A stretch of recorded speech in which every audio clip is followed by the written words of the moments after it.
જેમાં હજુ 7 વર્ષ પહેલા બનેલી ઇમારત ધરાશાયી થઈ ગઈ।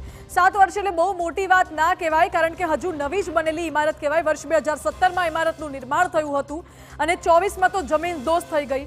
સવાલ એ ઉઠે છે કે કયા કારણોસર ઇમારત ધરાશાયી થઈ છે? શું તેનો સર્વે કરવામાં આવ્યો છે? શું તેની તપાસ કરવામાં આવી રહી છે કે ઇમારત શું કામ ધરાશાયી થઈ? માત્ર 7 વર્ષમાં ઇમારત કેવી રીતે નબળી પડી ગઈ, એ સૌથી મોટો સવાલ ઉઠી રહ્યો છે, કારણ કે હજુ તો 7 જ વર્ષ થયા છે। નબળી પડી ગઈ ઇમારત, એવું તે કેવું બાંધકામ કરવામાં આવ્યું હશે કે 7 વર્ષમાં ઇમારત આટલી બધી જર્જરિત થઈ ગઈ? શું ઇમારતને મંજૂરી દેતી વખતે ચકાસણી કરવામાં આવી હતી કે નહીં, તે પણ સવાલ ઉઠી રહ્યો છે। ઇમારતને મંજૂરી આપવામાં આવી છે કે પછી રાજકોટ અગ્નિકાંડ જેવો જ ઘાટ સર્જાયો છે અને પેપર ઉપર લોલમ લોલ થઈ છે? સવાલ એ ઉઠે છે, ઇમારતના નિર્માણમાં નિયમોનું પાલન ન કરાયું હતું, એ પણ સવાલ છે। શું નિયમો ખબર પણ હતા તંત્રને? શું અધિકારીઓએ ધ્યાનમાં લીધા પણ હતા કે આ નિયમોનું પાલન કરવું જરૂરી છે કે નથી? એ તમામ બાબતોને લઈને મુદ્દો ઉઠી રહ્યો છે અત્યારે। શું હલકી ગુણવત્તાએ માસૂમોનો જીવ લીધો છે?